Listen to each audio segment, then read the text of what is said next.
வணக்கம். இன்றைய ஜீவா சினிமாவில் அலங்கு அப்படிங்கிற படத்தினுடைய ட்ரெய்லரை சூப்பர் ஸ்டார் ரஜினிகாந்த் வெளியிட்டிருக்கிறார். இதுல என்னங்க இருக்கு? அவர் ஒரு சினிமாக்காரரு. இன்னொரு இளம் இயக்குனர்கள் அவங்களுடைய படத்தை, அவங்களுடைய படைப்புகளை ஊக்குவிக்கும் வண்ணமாக அவங்களோட ட்ரெய்லர் வெளியிட்டு நல்லா இருக்குன்னு சொல்றாரு. இதெல்லாம் ஒரு செய்தியா நீங்க கேட்கலாம். இதுல தான் ஒரு மிகப்பெரிய செய்தி அடங்கியிருக்கிறது. அந்த படத்தின் தயாரிப்பாளர் டாக்டர் ராமதாஸ் அவர்களுடைய பேத்தி, அன்புமணி ராமதாஸ் அவர்களுடைய மகள். அவங்க தான் அந்த படத்த தயாரிக்கிறாங்க. இந்த படத்தின் மூலமாக திரைத்துறைக்குள்ளேயும் அவங்க கால் பதிக்கிறாங்க. இந்த நிலையில் அவர்கள் யாருடைய ஆசீர்வாதம் தனக்கு வேண்டும் திரைத்துறையில் அப்படின்னு நினைச்சிருக்காங்கன்னா சூப்பர் ஸ்டார் ரஜினிகாந்த். இது இயல்பு தான். ஒரு திரைத்துறைக்கு வரும்போது அந்த துறையில் உச்சத்தில் இருக்கின்ற ஒருவருடைய ஆசீர்வாதத்தோடு நம்ம ஆரம்பிப்போம், அவருடைய ஆதரவில் நம்ம ஆரம்பிப்போம் என்று நினைப்பதில் எந்தவித தவறும் இல்லை. ரொம்ப இயல்பான விஷயம்தான். ஆனால் அவங்க சங்கமித்ரா அவர்களுக்கு அது எந்த அளவுக்கு தெரியும் தெரியல. 22 ஆண்டுகளுக்கு முன்பு அவருக்கு எத்தனை வயது இருந்திருக்கும்னு எனக்கு தெரியல. ஆனால் ஒரு 22 ஆண்டுகளுக்கு முன்னாடி இப்படி ஒரு சம்பவம் நடக்கும்னு சொல்லியிருந்தா பாமக தொண்டர்களும் நம்பியிருக்க மாட்டாங்க, ரஜினிகாந்த் ரசிகர்களும் நம்பியிருக்க மாட்டாங்க, ரஜினி ராமதாஸ் 2 பேருமே நம்பியிருக்க மாட்டாங்க. ஏன்னா இதே 22 வருடங்களுக்கு முன்னாடி இதே ரஜினிகாந்தை அடிக்கணும், துரத்தணும், தமிழனே கிடையாது, வீரப்பனை வீரப்பனை தப்பா பேசிட்டாரு, வீரப்பனை அரக்குன்னு சொல்லிட்டாரு, கர்நாடக மாநிலத்தில் போய் தமிழர்களை அவமானப்படுத்திட்டாரு, படத்தில் சிகரெட் குடிக்கிறாரு, சிகரெட் குடிப்பதன் மூலமாக இளைஞர்களை கெடுத்து விட்டார் அப்படின்னு கடுமையான விமர்சனங்களை வைத்து அந்த பாபா திரைப்படம் வெளியான காலகட்டங்களில் திண்டிவனம் மற்றும் அதனை ஒற்றியுள்ள திரையரங்குகளில் அந்த திரைப்படம் ஓடின படச்சுருள், அப்போ அந்த ரீல் பெட்டிலாம் இருக்கும், ரீல் பெட்டி எடுத்து கிரிக்கெட் பேட்டு மாதிரி விளையாண்டு அந்த ரீல் பெட்டியை ரோட்டில் உருட்டி விட்டு ரஜினி ரசிகர்களை தாக்கி கடுமையான பிரச்சனை பாபா பட வெளியீட்டின் போது வட தமிழகத்தில் நடைபெற்றது. அதற்கு காரணம் பாட்டாளி மக்கள் கட்சி. ரஜினிகாந்தை கடுமையாக விமர்சனம் பண்ணார் டாக்டர் ராமதாஸ் அவர்கள். கொஞ்சம் தடித்தனமான வார்த்தைகள்லாம் பயன்படுத்தினாங்க, கடுமையான வசையெல்லாம் சொன்னாங்க. ரஜினி அவன் இவங்கிற மாதிரிலாம் பேசி வந்து பாடுறா அப்படின்னு, பாமகவின் கடைசி தொண்டனுக்கு ஈடாவியா நீ அப்படி ஒரு மாதிரி ஓடிச்சுன்னு வச்சுக்கோங்க. அது பொலிட்டிக்கலாக அது வேற, அது விஷயம். இப்போ நம்ம பார்க்க போகிறது அரசியல், சினிமா, வாழ்க்கை எதுலேயுமே வந்து நம்ம யாரையுமே நிரந்தர எதிரியாக நினைத்து கொள்ளக்கூடாது. இன்னைக்கு உங்களுக்கு இவன் இல்லைன்னா என் வாழ்க்கையே நல்லா இருக்கும் அப்படின்னு நினைக்கக்கூடிய நிலையில் இப்போ நீங்கள் ஒரு 25 ஆண்டுகளுக்கு அப்புறம் இவன் தான் என் வாழ்க்கைக்கே வெளிச்சம் தந்தான், இவன் தான் எனக்கு எல்லாமே அப்படின்னு சொல்லக்கூடிய நிலை கூட வரலாம். ஆனால் அந்தந்த நேரத்தில் ஏற்படுகின்ற பகை, ஒரு கோபம், ஒரு பழி உணர்ச்சியை தயவு செய்து அப்படியே வளர்க்கக்கூடாது.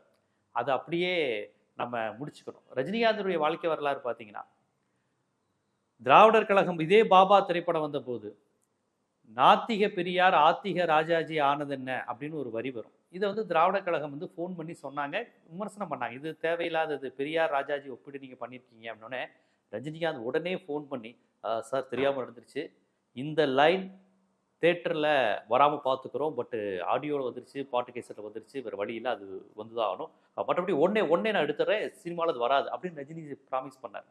உடனே திராவிடர் கழகத்தில் இருந்து அவருக்கு பெரியார் புத்தகங்கள் அனுப்பப்பட்டது. அவர் வாங்கிட்டு ரொம்ப நன்றி, இந்த புத்தகங்கள் நான் படிக்கிறேன் அப்படின்னு அவர் ரஜினிகாந்த் அவர்கள் சொன்னாங்க. ஒரு பகை வந்தால் அதை உடனே முடிக்கும்னு நினைப்பது தான் ரஜினிகாந்தினுடைய இன்று வரை அவர் இருக்கக்கூடிய உச்சத்துக்கு காரணம். அதுதான், யாரையும் பகிச்சுக்கணும்னு நினைக்க மாட்டார். அதுதான் ரஜினிகாந்தினுடைய ஒரு ஒரு வளர்ச்சி பெற்ற ஒரு வளர்ந்த ஒரு ஆளுமையை நம்ம தெரிஞ்சுக்கணும் நினைக்கும் போது ரஜினிகாந்தினுடைய இந்த கூறுகளை நீங்கள் நல்லா கவனிச்சு பாருங்க. இதே பாட்டாளி மக்கள் கட்சி நம்ம படத்தை அடித்து நம்மளை அசிங்கப்படுத்தி இவன் சாக்கடையில் விழுந்த பண்ணி என்னென்னமோ வார்த்தையெல்லாம் போட்டு அவமானப்படுத்திய போதும் கூட அடுத்து சந்திரமுகி படத்தை ரிலீஸுக்குள்ள சிகரெட் குடிக்கக்கூடாதுன்னு சொன்னதுனால பப்ளுகாம மேலே தூக்கி போட்டு ஓப்பனிங் சீனில் பிடிப்பார். சந்திரமுகி ஓப்பனிங் சீன் பார்த்தீங்கன்னா தெரியும். அப்படியே ரஜினி டிரான்ஸ்ஃபர் ஆனார். சரி விடுங்க, சிகரெட் குடிக்கக்கூடாது அவ்வளோதானே, விட்டுட்டேன். அதுக்கப்புறம் ஒரு சிகரெட் குடிக்கிற மாதிரி காட்சிகளே இல்லை. அப்புறம் அன்புமணியினுடைய தன்னுடைய மகள் திருமணத்திற்கு போய் நேரடியாக பத்திரிக்கை வச்சார். ரஜினிகாந்தை சந்தித்தே அன்புமணி சேர்த்து வச்சார். உடனே அதை ஏற்றுக்கிட்டாரு. அதுக்கு மரியாதை தந்தார் ரஜினிகாந்த் அவர்கள். ஜெயலலிதா அம்மையாரை 96 விமர்சனம் பண்ணார். அதற்கு பிறகு அதே ஜெயலலிதா அம்மையார் வீரப்பனை வந்து சுட்டு கொண்ட உடனே இவங்க வந்து ட்ரிபிள் வி வீரப்பனை வதம் செஞ்சுட்டாங்க, வீராணம் குடிநீர் திட்டத்தை கொண்டு வந்துட்டாங்க, திருட்டு விசிறியை ஒழிச்சிட்டாங்கன்னு ட்ரிபிள் வி அப்படின்னு ஒரு பட்டம் கொடுத்து தைரியலட்சுமி அப்படின்னு ரஜினிகாந்த் வந்து ஜெயலலிதா அம்மையார் வந்து பாராட்டினார். ஸோ ஜெயலலிதா அம்மையாரோடையும் ஒரு பகை இருப்பதை அவங்க விரும்பலை. எதுக்குடா ஜெயலலிதாவை கடுமையாக விமர்சிச்சார். இப்போ நடக்கிறது ஏடிஎம்கே கிடையாது, ஜேடிஎம்கேலாம் சொன்னார் அவர். இந்த அம்மா ஆட்சிக்கு வந்தால் மொட்டை போட்டுக்கிறோம், தமிழ்நாடே சுடுகாடாயிரும் அப்படின்லாம் சொன்னார் ரஜினிகாந்த். அதே ரஜினிகாந்த் ஜெயலலிதா அம்மையாரை பார்த்துட்டு இவங்க தான் தைரியலட்சுமி, எல்லா திட்டத்தையும் செம்மையாக செய்கிறாங்க அப்படின்னு உடனே பாராட்டிட்டார். திமுகவோடு நல்ல உறவுல இருந்தார். அதே திமுகவோட 2011 அவர் ரெட்டலிக்கு ஓட்டு போட்டேங்கிற மாதிரி மறைமுகமாக பேட்டி கொடுத்துட்டாரு. கலைஞரே அந்த பொன்னர் செங்கல் வெளியிட்டு விழாலையோ என்னையா ரெட்டலைக்கு ஓட்டு போட்டியாமலையா அப்படின்னு கேட்டாரு அப்படிங்கிற சம்பவம்லாம் சொல்லுவாங்க. அதற்கு பிறகு முரசொலி மேடையில் ஏறி கலைஞரை அவர் பயங்கரமாக புகழ்ந்து பேசினார். கலைஞர் வாழ்ந்த காலம் அப்படிங்கிறது பேசி அவ்வளவு தூரம் திமுகவுடனும் கலைஞருடனும் ரொம்ப நெகிழ்ச்சியாக காண்பித்து கொண்டார். சமீபத்தில் நடந்த ஒரு புத்தக வெளியீட்டு விழாவில் உதயநிதி மாதிரி இளைஞர்கள் திமுகவில் வந்துகிட்டு இருக்காங்க, கொஞ்சம் சீனியர்ஸ் கொஞ்சம் இடம் கொடுங்க. அது சீனியர்லாம் சாதாரண ஆளு கிடையாது. கலைஞர் கண்ணில் விரல விட்டு ஆட்டுனவங்க, மிகப்பெரிய திறமையானவங்க. ஆனால் அது பெஞ்சில் இருந்து கொஞ்சம் நகர மாட்டேங்கிறாங்க அப்படின்னு கிண்டலா சீனியர்ஸ் ஜூனியர் திமுகவில் இருக்கக்கூடிய சீனியர் ஜூனியர் பிரச்சனையே கிண்டலா ரஜினிகாந்தினுடைய ஸ்டைலில் அவர் சொல்றாரு. அதை முதலமைச்சரே ரசிச்சார். அப்புறம் ஒரு பாஜக ஆதரவாளர்னு காமிச்சுக்கிட்டாங்க. அதே சமயம் லால் சலாம் மாதிரி திரைப்படங்கள் எடுத்து நான் முஸ்லீம்களின் எதிரி இல்லை, முஸ்லீம்கள் இந்த நாட்டின் மைந்தர்கள் அப்படின்னு லால் சலாம் படத்தின் மூலமாக வெளிப்படையாக அறிவித்துக் கொண்டார். பேட்ட மாதிரி திரைப்படத்தில் முஸ்லீம் சாதி மறுப்பு திருமணம், மத மறுப்பு திருமணம், ஆணவ கொலைக்கு எதிரான திரைப்படங்கள் எல்லாம் எடுத்து தன்னை அந்த முற்போக்கு வட்டத்தில் இருந்தும் தன்னை ரொம்ப விலகிக் கொள்ள அவர் விரும்பவில்லை. ஸோ ரஜினிகாந்த் என்பவர் இன்னைக்கு அவர் சந்தித்த பகையும் கிடையாது, அதே சமயம் அந்த பகையை முறிச்சு அவரளவுக்கு அரவணைத்தவர்களும் கிடையாது.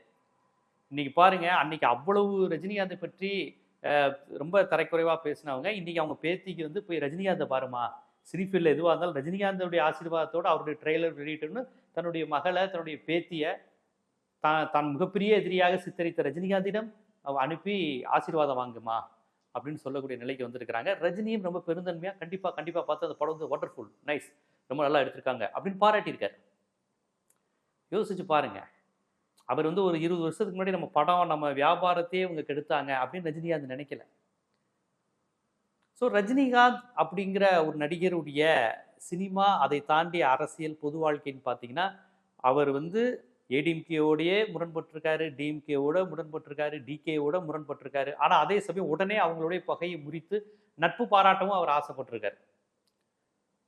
இல்லைன்னா பாமக ரஜினிகாந்த் சண்டையெல்லாம் 2002 கொஞ்சம் விவரம் தெரிந்தவர்களாக கட்சி அரசியல் ஈடுபாடு உள்ளவங்க யாராவது இருந்தீங்கன்னா நீங்கள் கேட்கலாம். இன்றைய 2K கிட்ஸ்க்கு அந்த 2002 என்ன சண்டை நடந்துச்சுன்னு தெரியாது. பாபா படம் ஃபெயிலியர் ஆயிடுச்சு, பட் அந்த படத்தை ரிலீஸ் பண்ணுறதுலே வட தமிழகத்தில் அவ்வளோ பிரச்சனையாச்சு. அடுத்து 2004 எலெக்ஷனில் ரஜினிகாந்த் ரசிகர்கள் பாமகக்கு எதிராகலாம் 6 தொகுதியில் பிரச்சாரம் செஞ்சாங்க. அப்போ இவ்வளோ பெரிய பகை நடந்த இடத்தில் இன்னைக்கு அவங்களுடைய வாரிசை என் பிள்ளை இந்த ஃபீல்டில் வரணும், திரைத்துறையில் நல்லா வரணும், நீங்கள் ஆசீர்வாதம் பண்ணி அனுப்புங்கன்னு சொல்கிறதும், ரஜினிகாந்த் உடனே ஆசீர்வாதம் பண்ணி தான் மக மாதிரி நல்லா வருவோமா அப்படின்னு பாராட்டி அந்த ஃபோட்டோலாம் வெளியே வந்திருக்கு. ஸோ இது ரஜினியினுடைய ஒரு நிலையை காமிக்குது. இப்போ ரஜினிகாந்தினுடைய பிறந்தநாள் வருகின்ற இந்த நிலையில் தளபதியோட ஸ்டில் பயங்கரமாக ரீட்ரெண்ட் ஆகிட்டு இருக்கு. அவர் அப்படி, நான் அடிக்கடி அந்த ஸ்டில்லை பற்றி பேசியிருக்கேன். இப்படி திரும்பி நின்று இப்படி பார்க்குற மாதிரி நிறைய மதுரை சலூன் கடைகள் அந்த ஸ்டில் பார்த்துருக்கேன். ஒரு மாதிரி ஆரஞ்சு கலரில் அந்த ஹேர் ஸ்டைல், ஒரு ஒல்லியான ஒரு உருவம் அப்படி ஸ்டைலில் அப்படி கெத்தாக திரும்பி பார்க்குறேன். ஆக்சுவலி கெத்தாக திரும்பி பார்த்தாலும் அதில் ஒரு சோகம் இருக்கும், காதலியை இழந்த ஒரு சோகம் இருக்கும். அந்த சோகமும் அதுலேயும் தன்னுடைய கமை குறையாத கம்பீரமும் கலந்த அந்த தோரணையான ஸ்டில்லு இன்னைக்கு தமிழ்நாடு முழுக்க அந்த ஸ்டில்லை ஒட்டிட்டு ரஜினிகாந்த் பிறந்தநாளுங்கிறாங்க, தளபதி ரிலீஸ் அப்படின்னு பேசிக்கிட்டு இருக்கிறாங்க. ஸோ 92 ரஜினிகாந்த் ஏற்படுத்திய ஒரு மிகப்பெரிய ஒரு திரைத்துறை ஒரு அதிர்வலைன்னு பார்த்தீங்கன்னா தளபதி. 2002 பாமக ரஜினிங்கிறது அரசியலில் மிகப்பெரிய அதிர்வலை ஏற்படுத்தியது. இன்னைக்கு ஒரு 22 வருஷம் கழிச்சு இன்னும் தளபதியை பேசுகிறோம். அதே சமயம் பாமக ரஜினி சண்டை முடிஞ்சு பாமக ரஜினி கிட்ட என் பொண்ணுக்கு ஆசீர்வாதம் பண்ணுங்க அப்படின்னு சொல்லக்கூடிய நிலை வந்திருக்கு என்றால் இதில் நாம் கற்றுக்கொள்ள வேண்டிய ஒரு பாசிட்டிவ் எனர்ஜியும் இருக்கு. ஒரு பாசிட்டிவான எனர்ஜி இதில் இருக்கு. வாழ்க்கையில நீங்க ஒரு குறிப்பிட்ட உயரத்துக்கு போனதுக்கு அப்புறம் உங்க எதிரிகளை மன்னிச்சு பழகுங்க, பகையை கடந்து பழக, பகையை கடக்கணும், பகையை வளர்க்கக்கூடாது. எனக்கு இருந்துச்சுன்னா என் பிள்ளைக்கு அந்த பகையை கலக்கக்கூடாது. எனக்கு ஒரு நல்ல உறவு வந்துச்சுன்னா அதை என் குழந்தைக்கு வளர்க்கணும். எனக்கு ஒருத்தவங்க மேலே ஒரு பேட் ஒப்பீனியன்னா அதை என் குழந்தைகிட்ட பரப்பக்கூடாது. அந்த விதத்தில் பாட்டாளி மக்கள் கட்சியும் தன்னுடைய பகையை மறந்து ரஜினிகிட்ட போய் நின்றுருக்காங்க. இந்த வகையில் பார்த்தா ரஜினி தான் ஹெல்ப் பண்ணுறாரு.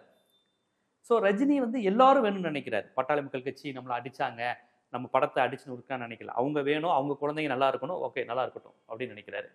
திமுக மேடையில் கூப்பிட்டாலும் போய் பேசுகிறாங்க.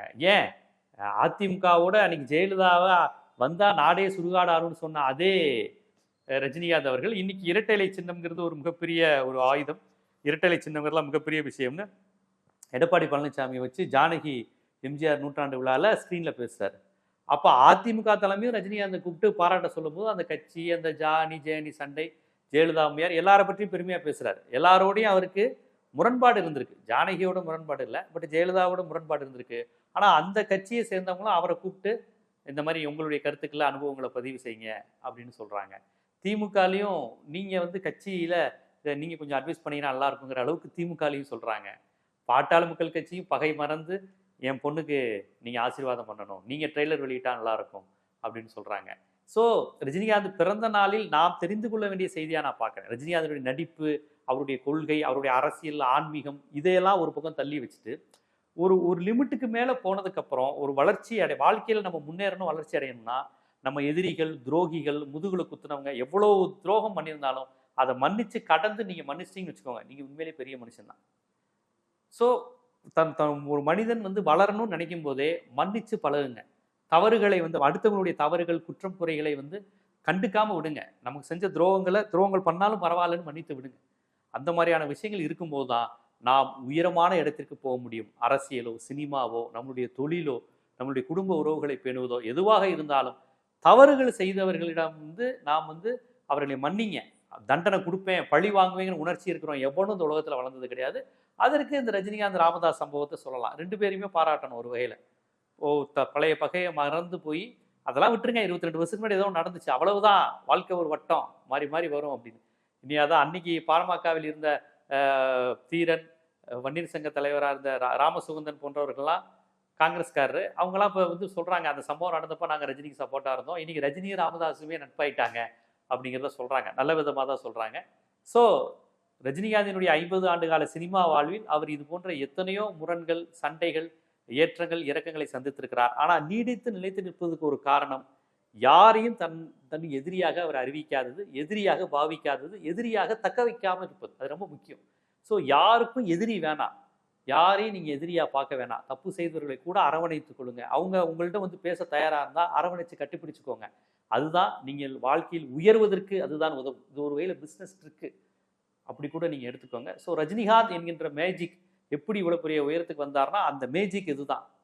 யாரையும் பகையா, எதிராளியா ஒருவன் பாவிக்கவில்லை என்றாலே இயல்பாக அவன் உயர்வான், மிகப்பெரிய இடத்துக்கு அடைய முடியுங்கிறதுக்கு நம்ம எல்லாருக்குமே ஒரு பாடம். அவர் சினிஃபீல்டில் இருக்காரு, நம்மளுடைய பிஸ்னஸோ மீடியாவோ எதுவாக இருந்தாலும் எதிரிகளை மன்னிக்க பழகணும். எதிரிகளோடு மீண்டும் உறவாடுவதற்கு நம்ம தயாராக இருந்தால் கண்டிப்பாக ஒரு உயரமான இடத்துக்கு நம்ம அடையலாங்கிறது இந்த சம்பவம் வந்து ஒரு உதாரணமாக எடுத்துக்கலாம். இது போன்ற சினிமாவிற்கு பின்னால் உள்ள செய்திகள், அதற்கு பின்னால் பேசப்படாத விஷயங்கள்னு பல்வேறு விஷயங்களை நம்ம தொடர்ந்து தெரிஞ்சுக்கிட்டே இருக்கணும்னா நம்ம ஜீவா சினிமா சேனல் சப்ஸ்கிரைப் பண்ணுங்கள், ஆதரவு தாங்க. நன்றி.